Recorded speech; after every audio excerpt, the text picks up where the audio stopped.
새벽 4시 인천 소래포구. 아직 하늘이 어둡고 찬바람이 골목을 파고든다.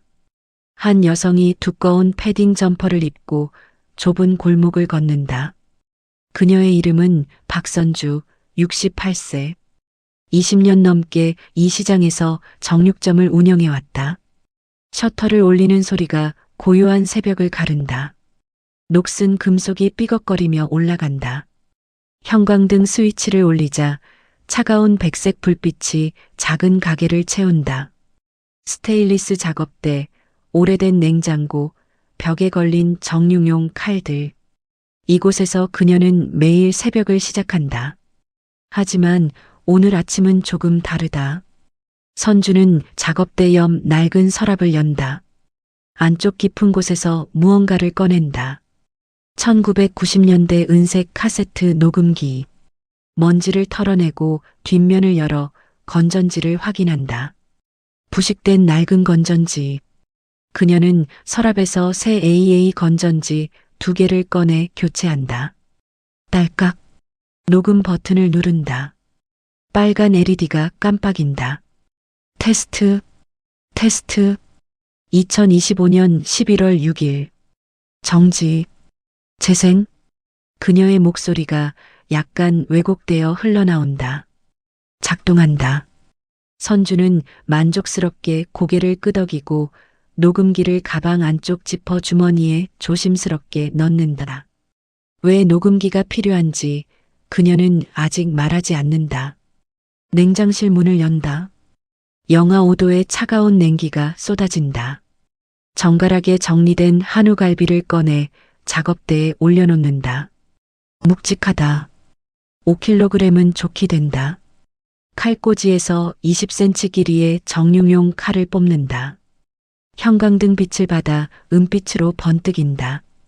칼을 쥔 손목에 오래된 화상 자국이 드러난다. 15년은 된 듯한 울퉁불퉁한 흉터. 칼날이 고기 위로 내려온다. 쓱, 쓱. 능숙한 솜씨로 힘줄을 제거한다. 20년 이상의 경력이 손끝에서 느껴진다. 벽에 걸린 오래된 라디오에서 새벽 방송이 흘러나온다. 11월 6일 목요일 새벽입니다. 오늘의 첫 뉴스, 서울 한 식당이 미슐랭 2스타를 획득했다는 소식인데요. 선주의 손이 미세하게 떨린다. 칼을 든 채 잠시 멈춰선다. 해외에서 활동하던 한인 셰프들의 귀국 러시가 이어지고 있다고 합니다. 그들이 가져온 세계적 수준의 요리 기술이. 선주가 라디오 볼륨을 낮춘다. 세계적 수준. 그래, 그랬지. 그녀는 다시 칼질을 시작한다. 샤샥, 샤샥. 리듬감 있는 소리. 고기가 깔끔하게 손질된다. 1cm 두께로 균일하게 썰어진 갈비. 마치 예술 작품처럼 정갈하다. 하지만 그 누구도 이 기술이 어디서 왔는지 모른다. 오전 9시. 첫 손님들이 오기 시작한다. 작은 사무실에서 보온병 커피를 마시던 선주의 휴대폰이 울린다. 발신자는 아들 도연. 여보세요, 도연아. 엄마, 나 도연이야. 잘 계셨어요? 그럼 잘 있지. 넌? 저도 잘 있어요. 그게, 엄마. 왜? 무슨 일이야? 이번 주말에 나림이가 엄마 뵙고 싶대요. 선주의 얼굴이 환해진다. 며느리를 만난다는 말에 그녀의 마음이 뛴다. 정말? 며느리가? 네. 나림이가 직접 어머니께 인사드리고 싶다고 했어요. 그래. 엄마가 맛있는 거 많이 준비할게. 엄마, 너무 무리하지 마세요. 무슨 소리야? 며느리 처음 보는데 당연히 잘해줘야지. 전화가 끊긴다. 선주는 벽에 걸린 달력을 본다. 토요일 날짜에 빨간 동그라미를 친다. 벌써부터 그녀의 머릿속에는 메뉴가 그려진다. 갈비찜, 소고기전, 잡채. 아들이 어렸을 때부터 좋아하던 모든 음식들. 다음 이틀 선주는 준비에 몰두한다. 시장 채소 가게에서 가장 신선한 재료를 고른다. 생선가게 주인 만수가 손을 흔든다. 며느리 만나신다며? 소문 다 들었어요. 선주는 쑥스럽게 웃는다. 이 시장 사람들은 모두 가족 같다. 20년 넘게 함께 일해온 동료들. 그들은 선주가 얼마나 이 만남을 고대하는지 안다. 금요일 밤 선주는 최상급 한우 갈비를 직접 손질한다. 하나하나 정성스럽게 다듬어 양념에 재운다. 간장, 설탕, 마늘, 배. 아들이 가장 좋아하는 비율로 냉장고에 넣으며 중얼거린다. 하루 재워야 맛있지. 토요일 아침부터 선주의 작은 주방은 분주하다. 갈비찜을 끓이고 소고기전을 부치고 잡채를 볶는다. 지글지글 보글보글 음식을 만드는 소리가 그녀를 행복하게 한다. 이것이 그녀가 사랑을 표현하는 방식이다. 오후 5시 모든 음식을 예쁜 용기에 담고 큰 쇼핑백 2개에 나눠 담는다. 마지막으로 쪽지를 하나 쓴다. 수고했어요, 도연 엄마. 정성스럽게 쓴 글씨. 그 쪽지를 음식 위에 살며시 올려놓는다. 거울 앞에 선 선주. 깔끔한 니트에 검정 바지로 단정하게 차려입었다. 머리를 빗고 연한 핑크색 립스틱을 바른다. 가방을 든다. 그 가방. 녹음기가 들어있는 가방. 그녀는 마지막으로 자신을 확인하고 중얼거린다. 좋아. 오늘은 좋은 날이야. 하지만 선주는 아직 모른다. 이 만남이 그녀의 인생을 어떻게 바꿀지, 그 작은 녹음기가 얼마나 중요한 역할을 하게 될지, 냄새나는 정육점 아줌마라고 불리게 될 자신이 결국 누군가를 구하는 사람이 될 거라는 것을. 문을 나서는 선주. 두 손 가득 사랑을 담은 음식. 가방 속엔 아직 비밀인 녹음기. 68세 여성의 여정이 시작된다. 토요일 저녁 6시 10분. 도연의 아파트. 32평형 화이트 톤 미니멀리즘 인테리어. 차갑고 깔끔하다. 현관 초인종이 울린다. 윤나림 33세. 크림색 캐시미어 가디건에 베이지 슬랙스를 입은 그녀가 인터폰 화면을 확인한다. 선주가 무거운 쇼핑백 2개를 들고 서 있다. 나림이 거울을 한 번 더 본다. 립스틱을 다시 바른다.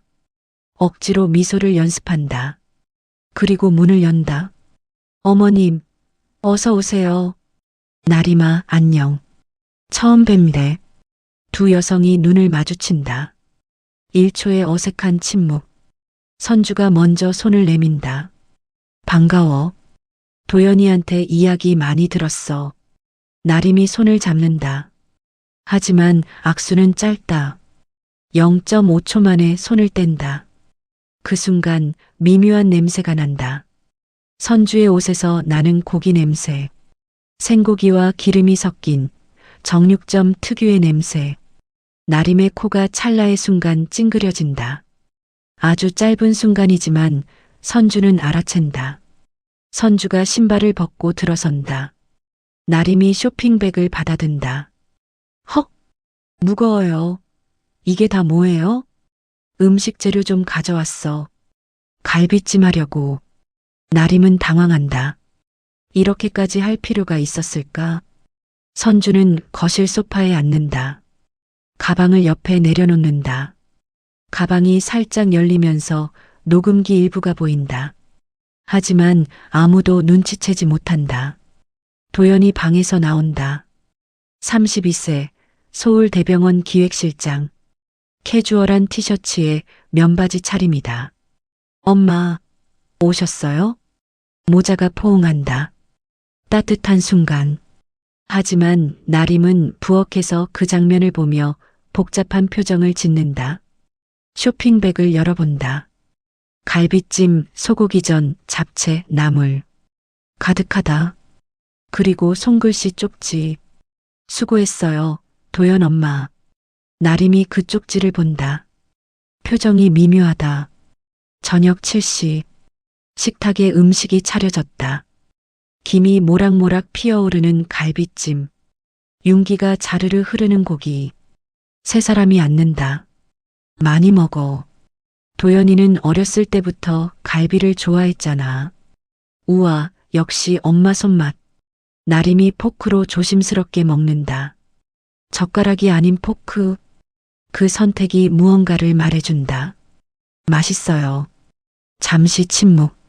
젓가락 소리만 들린다. 선주가 나림을 본다. 나림이 시선을 피한다. 그리고 갑자기 나림이 말한다. 어머님, 응? 저희 집이 좀 작잖아요. 선주와 도연이 동시에 나림을 본다. 공기가 멈춘다. 이렇게 음식 냄새가 강하면 벽지에 배서요. 냄새가 강해? 아니 오해하지 마세요. 음식이 맛없다는 게 아니라요. 그냥 저희 집이 환기가 잘 안 돼서 최근에 리모델링 했거든요. 창문 열면 되잖아. 제가 방향제 좀 놓을게요. 요즘 좋은 거 있어요. 나림이 일어나서 거실 선반으로 간다. 조말론 런던 브랜드의 고급 디퓨저를 가져온다. 라벤더 향. 식탁 바로 옆에 놓는다. 향이 퍼지기 시작한다. 인공적인 라벤더 향이 갈비찜 냄새를 덮어버린다. 선주의 손에 든 젓가락이 멈춘다. 미세하게 떨린다. 내 음식 냄새가 그렇게 실리? 아니에요. 어머님, 오해하지 마세요. 알아. 괜찮아. 선주가 테이블을 본다. 정성스럽게 차린 음식들. 그리고 그 옆에 디퓨저. 테이블 한쪽에 놓인 손편지. 하지만 디퓨저에서 흘러나온 물방울이 쪽지에 튀었다. 글씨가 번진다. 수고했어요 라는 글씨가 흐릿해진다. 선주가 그 쪽지를 본다. 읽을 수 없게 된 글씨. 나 화장실 좀. 선주가 일어나 복도를 걷는다. 화장실을 가려다 멈춘다. 서재 방 문틈으로 목소리가 들린다. 도연의 목소리다. 누군가와 통화 중이다. 선주의 발걸음이 멈춘다. 아버지, 그 업체 괜찮아요. 선주가 귀를 기울인다. 네, 윤 팀장 통해서 연결했어요. 나림이 친구 소개로. 선주의 눈이 커진다. 걱정 마세요. 나림이는 아무것도 몰라요. 그냥 이름만 빌린 거예요. 선주의 손이 급히 가방으로 간다. 지퍼 주머니에서 녹음기를 꺼낸다. 손이 떨린다. 녹음 버튼을 누른다. 빨간 LED가 깜빡인다. 문틈에 녹음기를 가까이 댄다.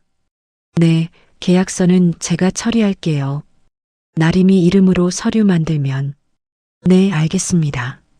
전화기 너머로 희미하게 들리는 바깥사돈의 목소리. 잘했어. 모르는 게 약이야. 딸내미는 깨끗해야지. 선주의 얼굴이 굳는다.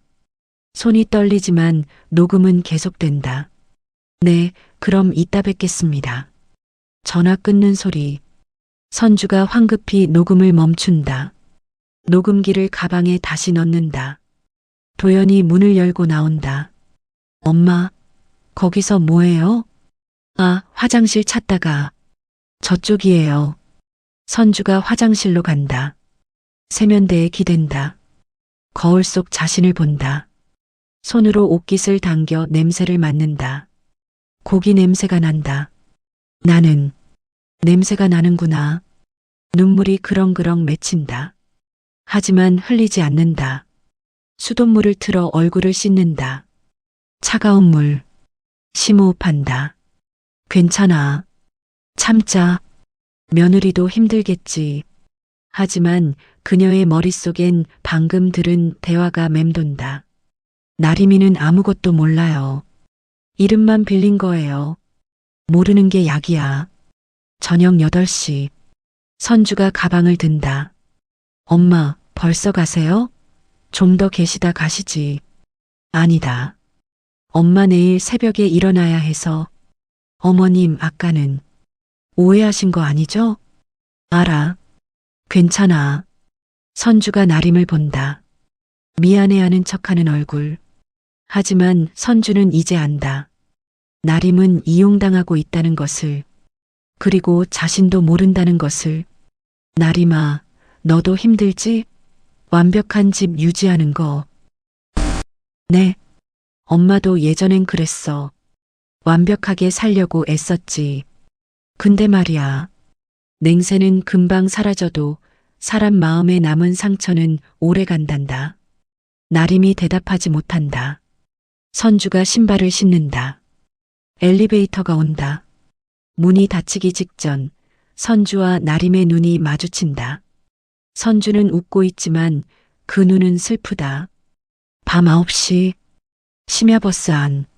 선주가 창가 뒷자리에 앉아 있다. 빈 버스. 창밖으로 네온 사인이 흘러간다. 그녀는 가방에서 녹음기를 꺼낸다. 이어폰을 꽂는다. 재생 버튼을 누른다. 나림이는 아무것도 몰라요. 그냥 이름만 빌린 거예요. 모르는 게 약이야. 며느리는 깨끗해야지. 선주가 재생을 멈춘다. 창밖을 본다. 나림이는 몰랐구나.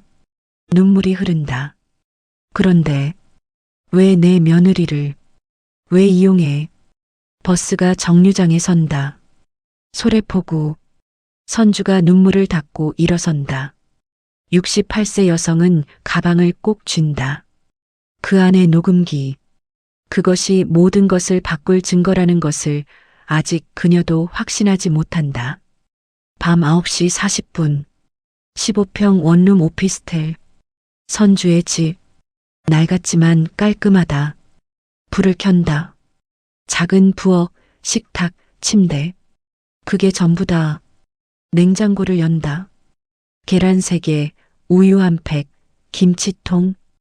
허전하다. 남주는 음식은 그렇게 많이 만들면서 정작 나는. 냉장고 문을 닫는다. 벽에 걸린 시계. 9시 45분. 내일도 새벽 4시에 일어나야 한다. 하지만 잠이 올 것 같지 않다. 선주는 녹음기를 다시 꺼낸다. 테이블 위에 올려놓는다. 그리고 그것을 물끄러미 본다. 나림이는 몰랐어. 이용당한 거야. 하지만 동시에 그녀는 안다. 오늘 저녁 방향제를 놓던 그 손, 냄새난다던 그 말, 그것도 진심이었다는 것을. 선주는 복잡한 감정에 휩싸인다. 분노, 슬픔, 그리고 이상하게도 며느리를 향한 걱정. 그날 밤 선주는 잠들지 못한다. 녹음기와 함께 68세 여성의 긴 밤이 깊어간다. 일주일이 흐른다. 정육점은 평소와 다름없이 돌아간다. 하지만 선주는 다르다. 손님에게 고기를 포장해주는 손놀림은 여전히 능숙하지만 그녀의 눈빛은 어딘가 멀리 가 있다. 사장님, 이번에도 신선하네요. 그럼요. 항상 좋은 거 드려야죠. 손님이 나간다. 선주가 카운터에 기댄다. 휴대폰을 꺼낸다. 아들과의 카카오톡 대화창. 마지막 메시지는 5일 전. 도연아, 잘 지내니? 읽은 표시만 있다. 답장은 없다. 오후 2시 택배 기사가 들어온다. 박선주 사장님? 여기 서명 부탁드립니다. 선주가 서명한다. 택배 상자를 받는다. 보내는 사람 윤나림. 선주의 표정이 복잡해진다. 상자를 조심스럽게 연다. 안에는 흰 봉투 하나. 그게 전부다. 꺼낸다. 묵직하다. 뜯어본다. 현금 50만 원. 만원권 50장. 그리고 편지 1장. 선주가 편지를 펼친다. 손이 떨린다. 어머님께 그동안 신경 써주셔서 감사합니다. 어머님이 만들어주신 음식 잘 먹었습니다. 하지만 솔직히 말씀드리면 저희는 저희 방식대로 가정을 꾸려가고 싶습니다. 어머님의 생활 방식과 저희의 라이프 스타일이 많이 다른 것 같습니다. 이 돈으로 맛있는 것 드시고 편히 쉬세요. 앞으로는 명절에만 뵙겠습니다. 오해 없으시길 바랍니다. 며느리 나림 올림. 선주가 편지를 읽고 또 읽는다. 명절에만 뵙겠습니다. 이 문장에서 눈이 멈춘다. 편지를 쥔 손이 바들바들 떨린다. 명절에만. 라이프 스타일. 편지가 바닥에 떨어진다. 50만 원이 카운터 위에 흩어진다. 선주가 그 돈을 멍하니 본다. 밥값. 이게 밥값이구나. 눈물이 뚝 떨어진다. 지폐 위에 68세 여성이 바닥에 주저앉는다. 카운터 뒤에 앉아서 얼굴을 감싼다. 몸이 작게 떨린다. 밤 10시. 선주의 원룸. 식탁에 소주 빈 병 2개. 앞에는 50만 원과 편지. 그리고 녹음기. 선주가 녹음기 재생 버튼을 누른다. 나림이는 아무것도 몰라요. 그냥 이름만 빌린 거예요. 잘했어. 모르는 게 약이야. 며느리는 깨끗해야지. 선주가 일시정지를 누른다. 나림이는 몰랐어. 이용당한 거야. 편지를 다시 본다. 명절에만 뵙겠습니다. 그런데 왜 나한테 이래? 선주가 테이블을 내리친다. 쾅! 소주병이 쓰러진다. 그녀는 머리를 감싼다. 나림아, 너는 내가 얼마나 큰일에 휘말릴지 모르는구나. 선주가 휴대폰을 든다. 아들 도연에게 전화를 건다. 신호음이 길게 울린다. 1번, 2번, 3번. 받지 않는다. 음성사서함으로 넘어간다. 끊는다. 다시 건다. 또 안 받는다. 3번째 시도. 여보세요, 엄마. 왜요? 늦었는데. 도연아, 나 엄마야. 알아요. 무슨 일이에요? 나림이가 보낸 거 받았어. 침묵. 50만 원.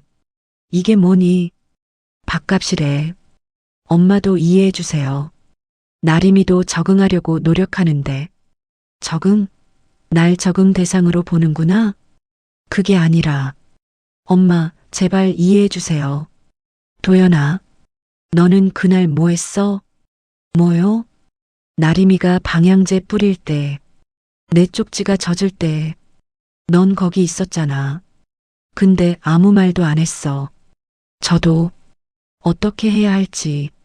넌 그냥 고기만 먹고 있었지. 내 엄마가 얼마나 창피한지는 생각 안 하고. 엄마, 죄송해요. 사과 필요 없어. 선주가 전화를 끊는다. 휴대폰을 테이블에 던진다. 전화벨이 다시 울린다. 도연이다. 선주가 전화를 꺼버린다. 선주가 일어나 벽장을 연다. 서류 상자를 꺼낸다. 조리노트, 명찰, 사진들 하나하나 꺼내서 본다. 두바이 로열 팰리스 호텔. 화려한 주방에서 요리하는 젊은 선주의 모습이 사진 속에 있다. 하얀 셰프복, 금박 올라간 접시, 왕세자가 박수치는 모습, 외국인 동료들과 웃는 그녀, 셰프 파크, You are amazing.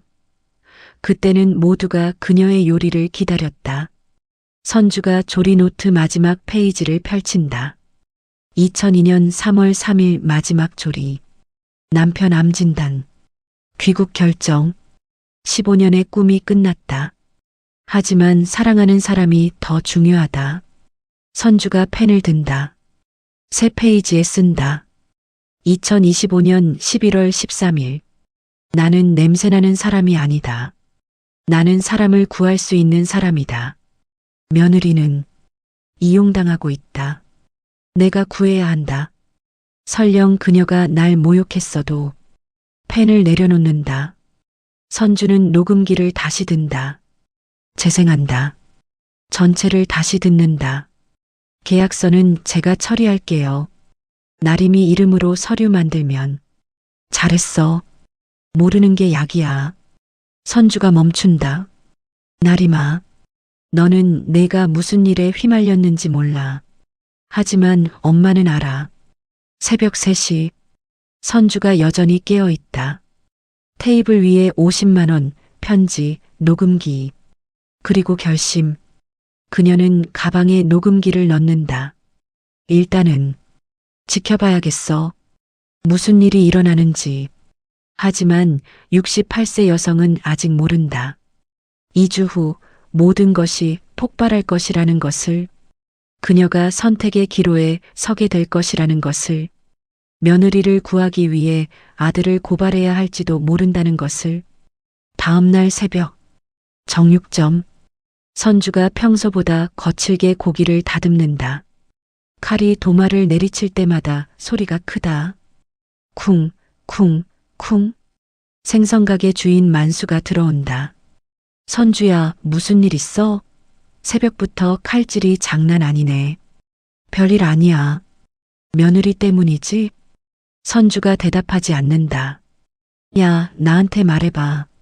답답하게. 오빠, 만약에 말이야. 응? 누군가 나쁜 일을 하는데 그 사람이 이용하는 사람은 아무것도 모른다면 어떻게 해야 해? 진실을 밝혀야지. 억울한 사람이 생기면 안 되잖아. 선주가 만수를 본다. 그래. 억울하면 안 되지. 만수가 일어선다. 알았어. 내 맘대로 해. 근데 말이야.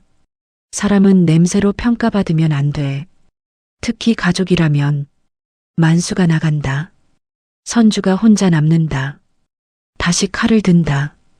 이번엔 천천히 정성스럽게 고기를 다시 정리한다. 그래. 나는 내 일을 할 뿐이야. 하지만 그녀의 가방 속 녹음기는 여전히 거기 있다. 증거.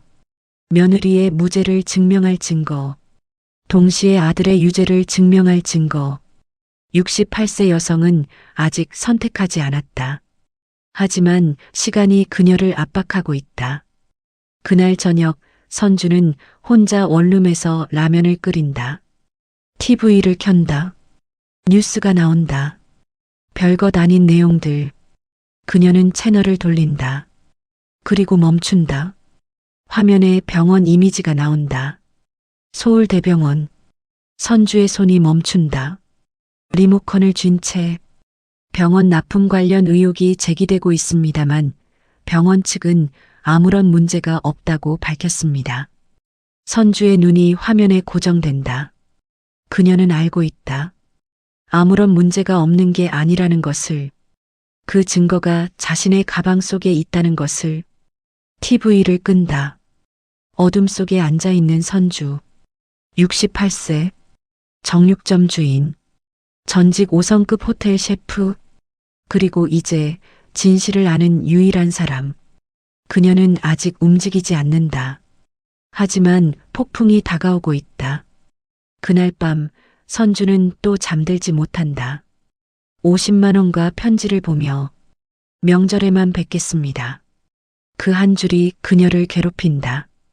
동시에 녹음기 속 목소리도. 나림이는 아무것도 몰라요. 두 개의 진실이 충돌한다. 며느리는 자신을 모욕했다. 하지만 며느리는 이용당하고 있다. 선주는 어느 쪽을 선택해야 할까?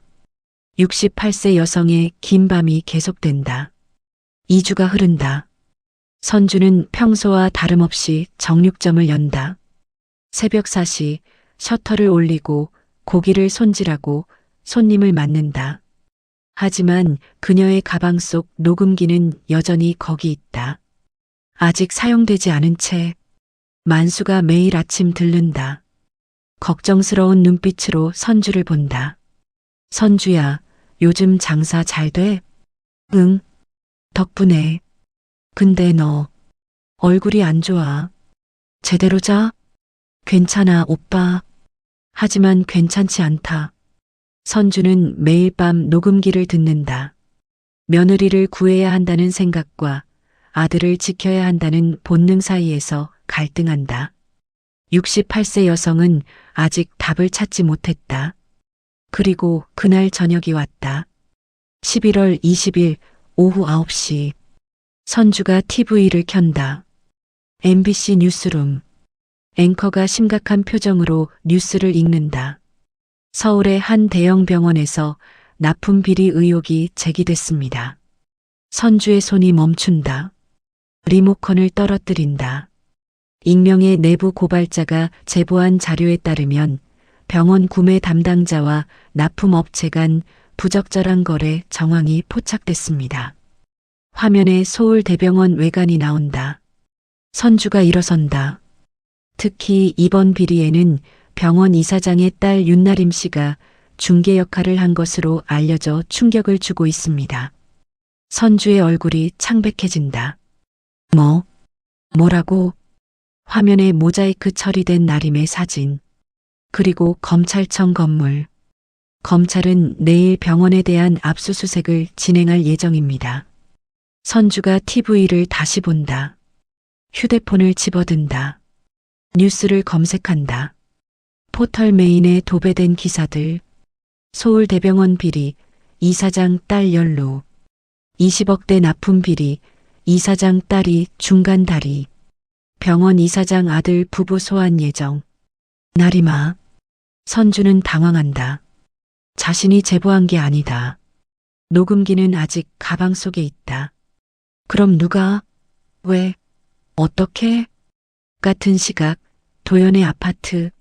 나림과 도연이 TV 앞에 앉아 있다. 나림이 온몸을 떨고 있다. 여보, 나 진짜 몰랐어. 알아. 최 팀장이 그냥 친구 소개해달라고 해서 밥 한 번 같이 먹은 게 전부야. 나림의 휴대폰이 미친 듯이 울린다. 전화, 문자, 카톡이 동시에 쏟아진다. 기자들, 친구들, 지인들, 모두가 묻는다. 사실이냐고, 내가 그랬냐고. 여보, 나 어떡해. 나 진짜 몰랐는데. 도연이 나림을 안는다. 하지만 도연의 표정도 창백하다.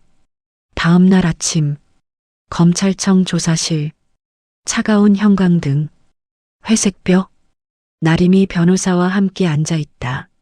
얼굴이 초췌하다. 윤나림 씨, 최민호 팀장과는 어떤 관계입니까? 대학 동창입니다. 그가 납품업체 대표를 소개해달라고 요청했습니까? 네. 그때 리베이트 거래가 있다는 걸 알고 있었습니까? 아니요. 저는 정말 몰랐어요. 검사가 서류를 넘긴다. 통화 기록을 보면 최 팀장과 지난 6개월간 27회 통화했습니다. 그건 개인적인 안부였어요. 친구니까 27번이나 안부를. 나림이 고개를 떨군다. 변호사가 끼어든다. 검사님, 의뢰인은 단순 연결자일 뿐입니다. 금전거래 증거가 없습니다. 하지만 언론은 이미 나림을 주범으로 만들었다. TV, 신문, 인터넷, 모든 곳에서 그녀의 이름이 오르내린다. 이사장 딸, 납품 비리 핵심 인물 의혹, 상류층 딸의 이중생활, 비리 중개자 역할. 댓글들은 더 잔인하다. 돈 많은 이사장 가족 딸까지 비리. 상류층은 다 썩었네. 선주가 이 모든 뉴스를 본다. 정육점 작업대에 앉아 휴대폰으로 기사를 읽으며 그녀의 손이 떨린다. 안 돼. 나림이는 몰랐어. 선주가 가방에서 녹음기를 꺼낸다. 재생한다.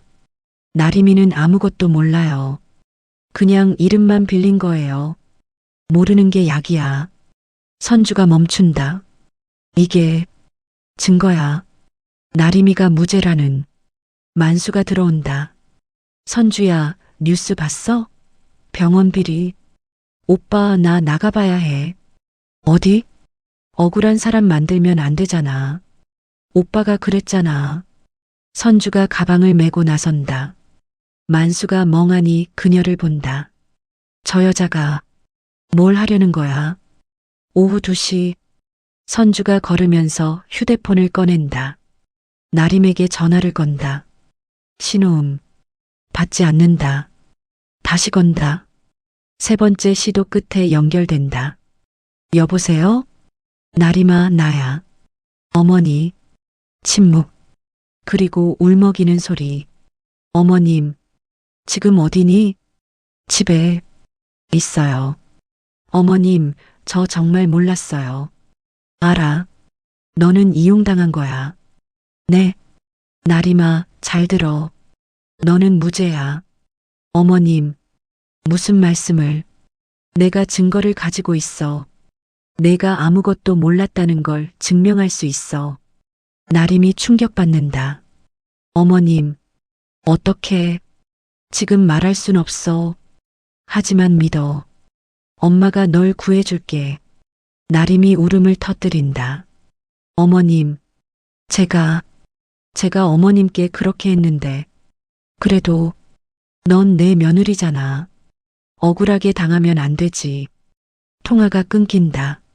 선주가 하늘을 본다. 68세 여성의 눈에 결기가 서린다. 여보, 내가 옳은 일하고 있는 거 맞죠? 대답은 없다. 하지만 선주는 이미 결심했다. 그날 밤 선주는 컴퓨터 앞에 앉는다. 녹음 파일을 컴퓨터로 옮긴다. USB에 복사한다. 프린터가 돌아간다. 녹취록이 출력된다. 통화 녹취록 2025년 11월 6일 7시 15분. 대화자 서도연, 윤진혁. 내용 병원 납품건 관련. 서도연 나림이는 아무것도 몰라요. 윤진혁 모르는 게 약이야. 딸내미는 깨끗해야지. 선주가 서류를 정리한다. 봉투에 넣는다.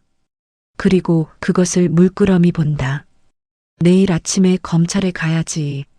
하지만 잠은 오지 않는다. 선주는 벽에 걸린 가족 사진을 본다. 젊은 시절 남편과 어린 도연이 함께 웃고 있다. 도연아, 미안해. 하지만 엄마는 옳은 일을 해야겠어. 새벽 3시. 선주는 여전히 깨어 있다. 봉투를 쥐고 그 안에 증거, 며느리를 구할 증거, 동시에 아들을 고발할 증거. 68세 여성은 처음으로 명확히 안다. 이것이 자신이 할 일이라는 것을. 다음 날 새벽, 만수가 정육점에 온다. 선주야, 어디가? 오빠, 나 오늘 정육점 문 못 열어. 왜? 어디가? 검찰청. 만수의 눈이 커진다. 뭐? 검찰청? 나림이. 내 며느리 구하러 가. 야, 너 정신 나갔어? 내 며느리가 너한테 뭘 어떻게 했는데. 알아. 50만 원 던지고 냄새난다고 했지. 그럼. 그래도 억울하게 당하면 안 돼. 나림이는 몰랐어. 이용당한 거야. 만수가 선주를 물끄러미 본다. 너 정말 사람이 너무 좋아. 좋은 게 아니야. 그냥 옳은 일이야. 만수가 한숨을 쉰다. 알았어. 조심히 다녀와. 내가 가게 봐줄게. 고마워, 오빠. 선주가 가방을 메고 나선다. 봉투를 꼭 쥐고 68세 여성의 등이 곧다. 그녀는 냄새나는 정육점 아줌마가 아니다. 그녀는 정의를 위해 걷는 전사다. 비록 그 길이 자신의 아들을 향하더라도.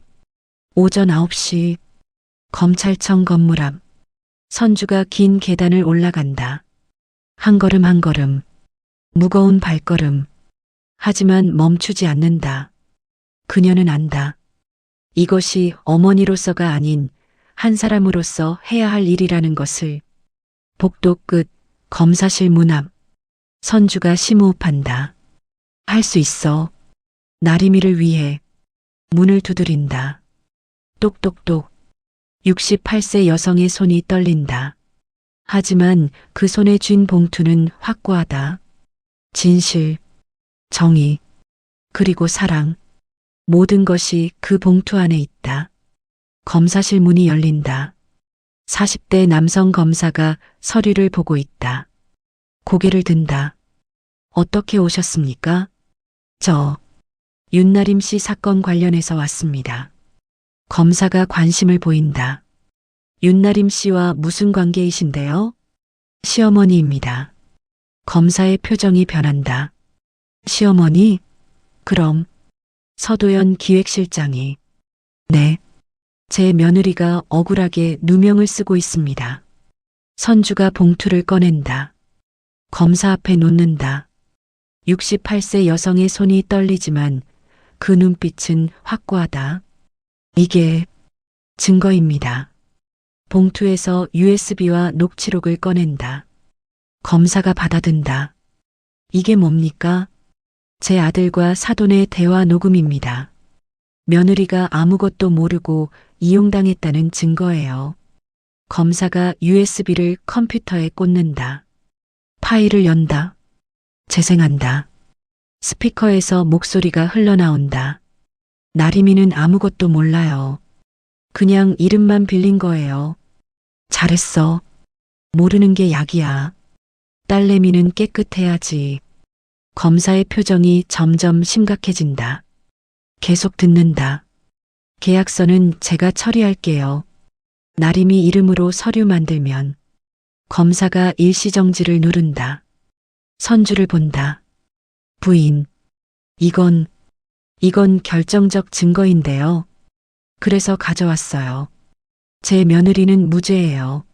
하지만 이 녹음 안에는 아드님과 이사장님도 알아요. 이걸 제출하시면 아드님도 조사 대상이 됩니다. 선주가 고개를 끄덕인다. 눈에 눈물이 맺힌다. 하지만 목소리는 단호하다. 상관없어요. 잘못한 사람은 벌을 받아야죠. 검사가 선주를 다시 본다. 오래 본다. 대단하십니다. 대단한 게 아니에요. 그냥 사람이 억울하게 당하면 안 되잖아요. 검사가 팀원들을 소집한다. 회의실, 화면에 녹취록이 띄워진다. 윤나림 사건의 중대한 증거가 나왔습니다. 시어머니가 직접 제출했습니다. 팀원들이 서류를 검토한다. 이러면 윤나림은 무죄고 서도연과 윤진혁이 주범이네요. 맞습니다. 당장 소환영장 청구하세요. 그날 저녁 9시 MBC 뉴스룸 앵커가 긴급 속보를 전한다. 속보입니다. 서울대병원 비리 사건에 반전이 일어났습니다. 검찰이 새로운 증거를 확보했으며 윤나림 씨는 사건에 직접 관여하지 않은 것으로 밝혀졌습니다. 도연의 아파트, 나림이 TV 앞에 앉아 있다. 눈이 퉁퉁 부었다. 그녀는 며칠째 집 밖을 나가지 못했다.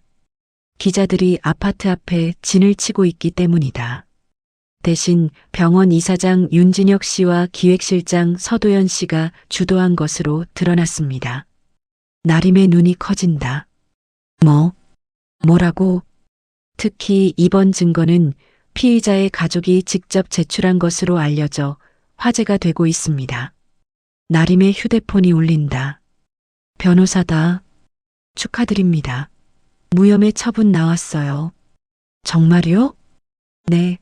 누군가 결정적 증거를 제출했대요.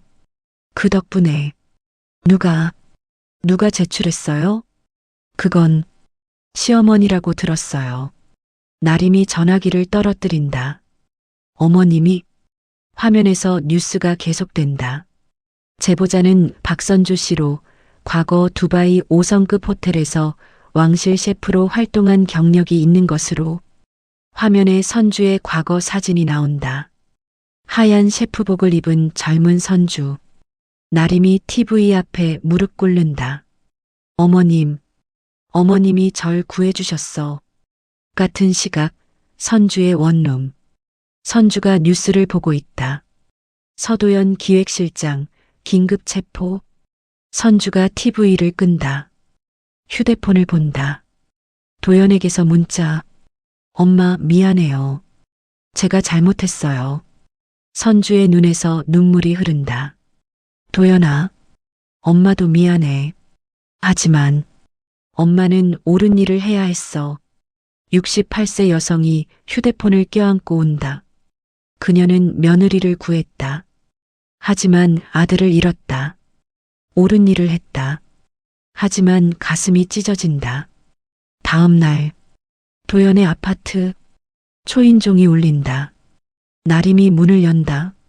검찰 수사관 2명이 서 있다. 서도연 씨 맞으십니까? 도연이 나온다. 네. 병원 비리 혐의로 긴급 체포합니다. 수갑이 채워진다. 차가운 금속 소리. 나림이 뒤에서 본다. 여보, 미안해. 내가 다 잘못했어. 수사관들이 도연을 데리고 나간다. 나림이 주저앉는다. 어머님, 어머님 때문에 나는 살았는데. 도연 오빠는, 나림은 이제 안다. 선주가 무엇을 희생했는지, 며느리를 구하기 위해 아들을 고발했다는 것을, 그 용기가, 그 사랑이 얼마나 큰 고통이었을지. 며칠이 지난다. 선주는 정육점을 연다. 하지만 손님들의 시선이 다르다. 동정, 호기심, 수군거림. 자기 아들 고발한 거 맞대요? 며느리 편들려고. 대단하긴 한데. 자식을. 선주는 아무 말하지 않는다. 고기를 손질하고 손님을 맞는다. 하지만 밤이 되면 혼자 운다. 68세 여성은 강하지만 무적은 아니다. 일주일 후 저녁. 정육점 문이 열린다. 나림이 들어선다. 선주가 작업대를 닦다가 멈춘다. 나림아. 나림이 무릎을 꿇는다. 바닥에. 어머님. 죄송합니다. 정말 죄송합니다. 선주가 다가간다. 나림을 일으킨다. 일어나. 어머님, 저는 몰랐어요.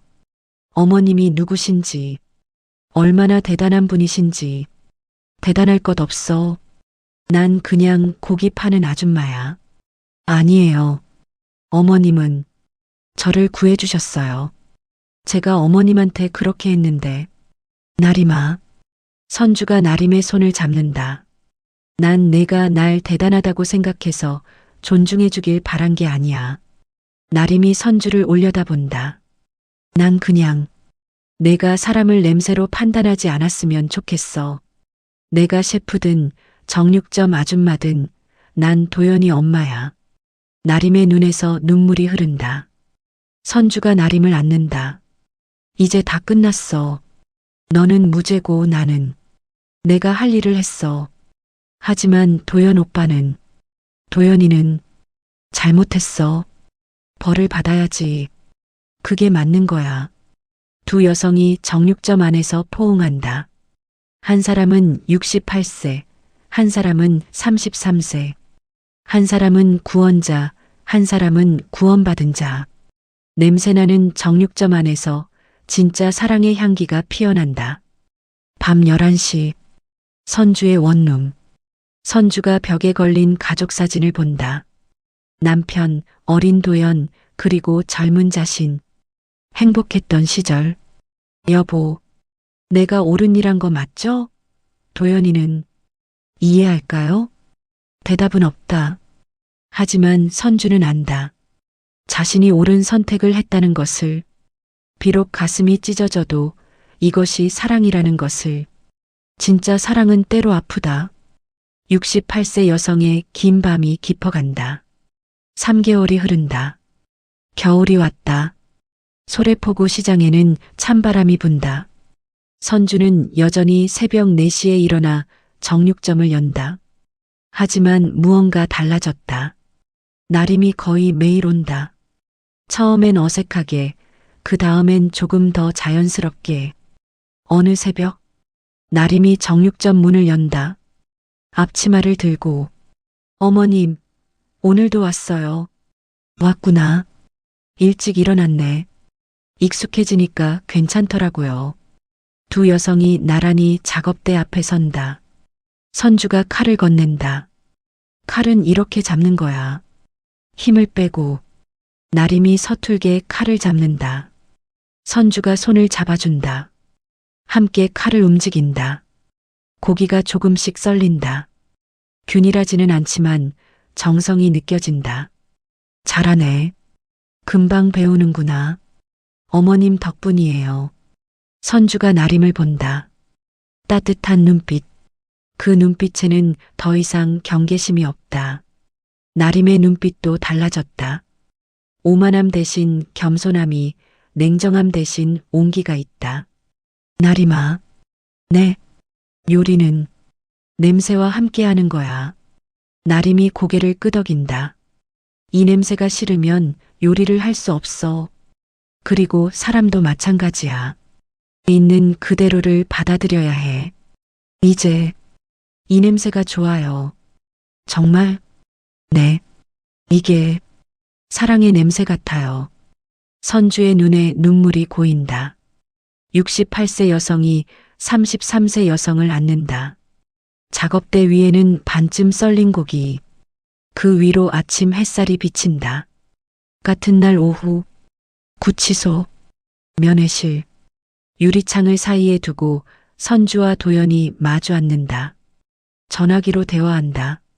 3개월 만에 만남이다. 엄마, 오셨어요. 응, 잘 지내니? 도연은 살이 빠졌다. 하지만 눈빛은 맑다. 예전의 그가 아니다. 네, 여기도 적응되네요. 침묵. 유리창 너머로 서로를 본다. 도연아, 엄마가 너를.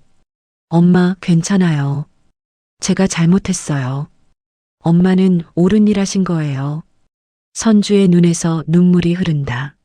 엄마, 정말 죄송해요. 제가 욕심이 많았어요.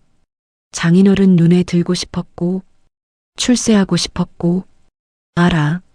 엄마도 다 이해해. 그러다가 나림이까지 위험에 빠뜨렸어요. 나림이는 괜찮아. 이제 웃어. 도연이 놀란다. 정말요? 응. 너무 걱정하지 마. 나림이는 강한 아이더라. 도연이 안도한다. 다행이다. 엄마, 나림이한테 미안하다고 전해주세요. 내가 나오면 직접 말해. 선주가 전화기 너머로 손을 올린다. 유리창에 손바닥을 댄다. 도연도 손을 올린다. 유리 너머로 손바닥이 마주한다. 닿을 수 없지만 느껴진다. 도연아, 너 여기서 나오면 엄마 정육점에서 일할래? 도연이 눈을 크게 뜬다. 엄마, 정육점에서요? 왜? 부끄러워? 아니요. 그게 아니라 엄마가 가르쳐 줄게. 고기 다루는 법, 사람 대하는 법. 도연의 눈에서 눈물이 흐른다. 감사합니다, 엄마. 아프지 말고. 엄마가 기다릴게. 면회 시간이 끝난다. 선주가 일어선다. 도연도 일어선다. 마지막으로 서로를 본다. 선주가 웃는다. 도연도 웃는다. 유리창 너머의 미소. 선주가 구치소를 나온다. 밖은 춥다. 하지만 그녀의 마음은 따뜻하다. 68세 여성은 안다. 아들이 돌아올 것이라는 것을. 시간이 걸리겠지만 그들은 다시 가족이 될 것이라는 것을. 6개월이 더 흐른다. 이제 봄이다. 시장에 꽃이 핀다. 선주와 나림은 이제 완벽한 팀이다. 새벽에 함께 일어나고 함께 고기를 손질하고 함께 손님을 맞는다. 어느 날 오후 나림이 선주에게 말한다. 어머님, 응? 저 요즘 생각해 봤는데요. 선주가 나림을 본다. 1년 전 제가 어머님한테 했던 말 기억하세요? 기억하지. 냄새 난다고 했잖아. 나림이 쓸쓸하게 웃는다. 네. 그때는 정말 몰랐어요. 뭘? 그 냄새가 사랑의 냄새라는 걸. 선주가 나림의 손을 잡는다. 68세의 거친 손과 33세의 부드러운 손. 하지만 이제 그 손들은 같은 일을 한다. 같은 냄새가 난다. 이제 알았으면 됐어. 만수가 정육점에 들어온다.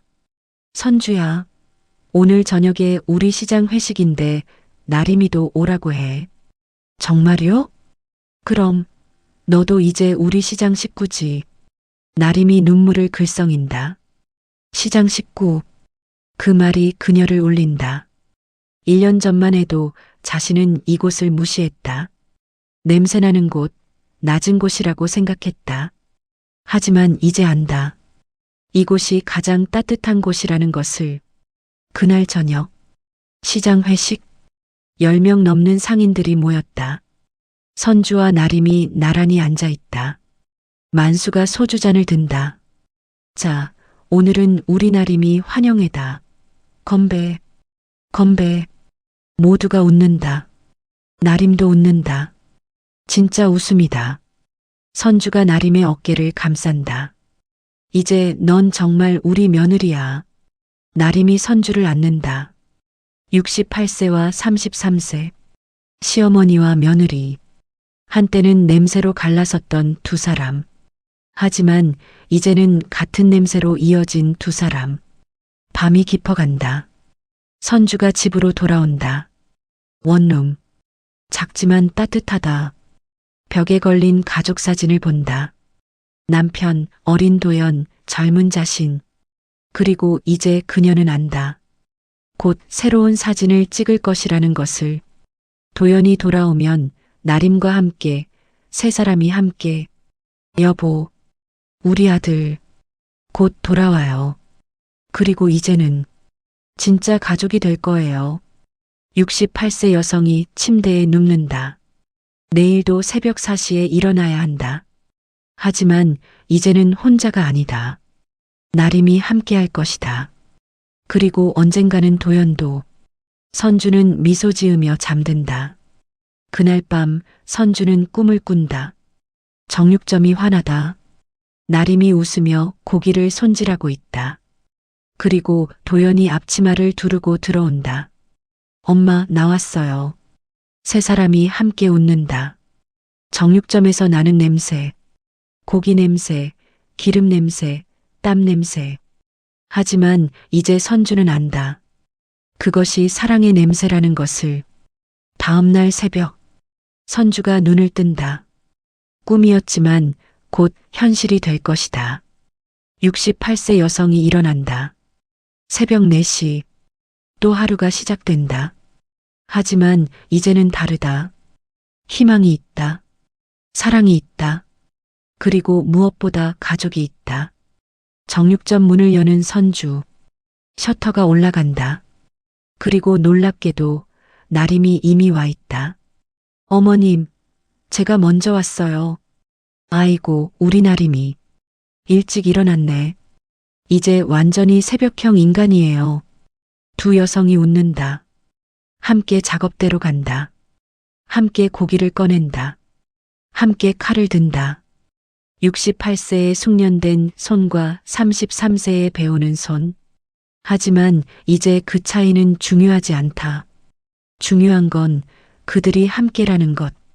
9개월이 흐른다. 계절이 한 바퀴 돌아 다시 가을이다. 선주는 달력을 본다. 빨간 동그라미가 쳐진 날. 도연의 출소일. 68세 여성의 손이 떨린다. 기쁨과 두려움이 섞여 있다. 아들이 자신을 용서했을까? 아니, 용서를 구해야 할 사람은 자신이 아니다. 하지만 가슴은 두근거린다. 출소일 아침. 선주와 나림이 구치소 정문 앞에 서 있다.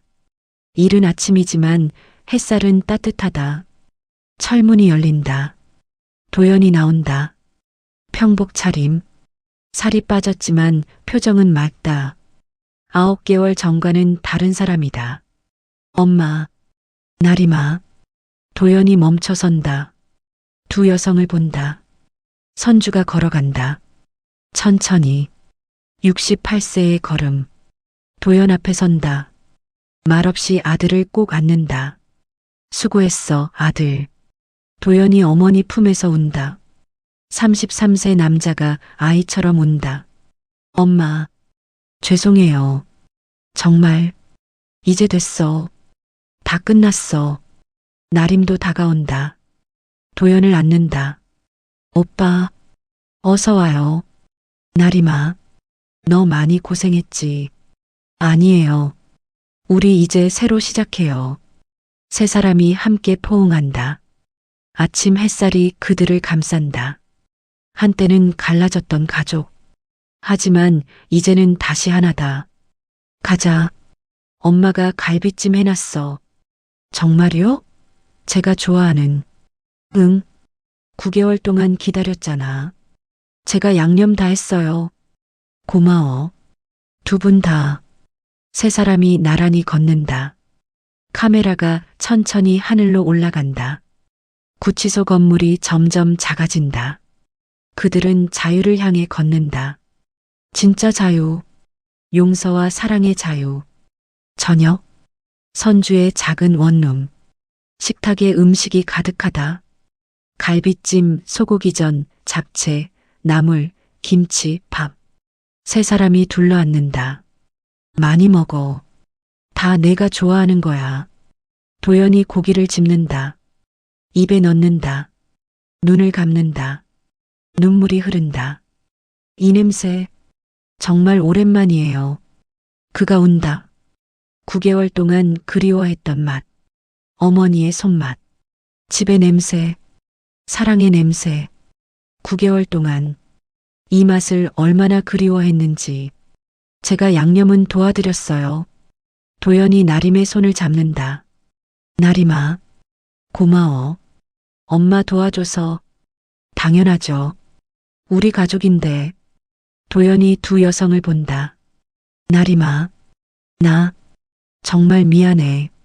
너를 그렇게 힘들게 했는데. 이제 그만해요. 다 지나간 일이에요. 그래. 앞만 보고 가자. 우리 세 사람이 함께 밥을 먹는다. 젓가락 소리, 웃음소리, 대화 소리. 작은 원룸이지만 세상에서 가장 따뜻한 곳이다.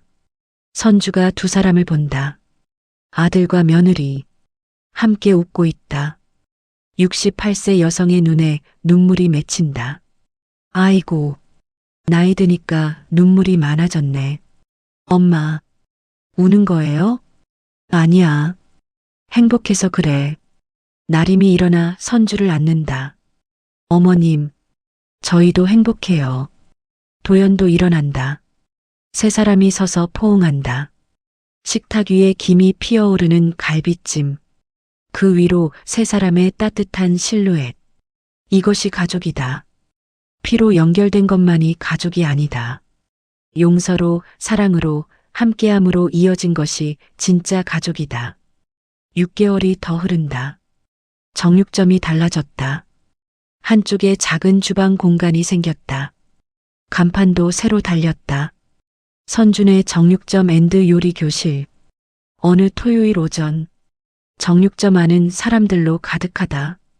10명의 수강생이 앞치마를 두르고 있다. 다양한 연령대. 20대부터 60대까지. 선주가 앞에서 가르친다. 한우는 중불에서 천천히 익혀야 해요. 급하게 구우면 질깁니다. 고기를 팬에 올린다. 지글지글. 향기가 퍼진다. 와, 냄새 정말 좋아요. 선생님, 비법이 뭐예요? 선주가 웃는다. 68세 여성의 얼굴에 주름이 깊지만 그 미소는 아름답다. 비법은요. 사랑이에요. 수강생들이 웃는다. 선주는 진심이다. 사랑. 그것이 모든 요리의 비밀이다. 나림이 옆에서 돕는다. 이렇게 고기를 뒤집으세요. 한 번만. 도연이 카운터에서 예약을 받는다. 네, 다음 주 토요일 반 자리 있습니다. 예약해 드릴까요? 세 사람이 각자의 자리에서 움직인다. 완벽한 팀워크. 선주가 가르치고 며느리 나림이 돕고 아들 도연이 관리한다. 가족이 함께 일한다. 냄새나는 정육점에서. 하지만 이제 그 냄새는 부끄러운 것이 아니다. 자랑스러운 것이다. 수업이 끝난다. 점심시간. 세 사람이 작은 테이블에 둘러앉는다. 도시락을 꺼낸다. 오늘 수업 어땠어? 좋았어요. 다들 열심히 배우시더라고요. 예약도 계속 들어와요. 다음 달은 벌써 마감이에요. 선주가 뿌듯하게 웃는다. 그래, 다행이다. 세 사람이 함께 밥을 먹는다. 단순한 도시락이지만 함께 먹으니 맛있다. 해가 지고 있었다. 선주가 가게 문을 닫았다. 나림과 도연이 함께 정리를 도왔다. 셔터가 천천히 내려갔다. 하루의 끝이었다. 세 사람이 나란히 시장을 걸었다. 석양빛이 그들의 긴 그림자를 만들었다. 시장 상인들이 손을 흔들었다. 세 사람도 손을 흔들어 화답했다. 냄새는 여전히 나. 선주가 속으로 생각했다. 고기 냄새, 기름 냄새, 사람 사는 냄새. 이 시장 특유의 냄새는 여전했다. 변하지 않았다. 하지만 이제는 알아. 노을이 하늘을 물들였다. 주황과 보라가 섞인 아름다운 석양이었다. 세 사람의 실루엣이 석양을 배경으로 천천히 걸어갔다. 이 냄새가 바로 사랑의 냄새라는 걸. 세 사람이 점점 멀어졌다. 하지만 여전히 나란히 함께 걷고 있었다. 과거의 상처도 미래의 불안도 이제는 중요하지 않았다. 지금 이 순간 함께 있다는 것. 그것만으로 충분했다. 시장의 불빛이 하나둘 켜지기 시작했다. 저녁이 왔다. 하루가 끝나고 또 다른 하루가 올 것이다. 그리고 그 모든 날들을 그들은 함께 할 것이다. 냄새는 기억이다. 그리고 기억은 사랑이다. 사람을 냄새로 판단하지 말라. 그 안에는 당신이 모르는 사랑의 이야기가 있다.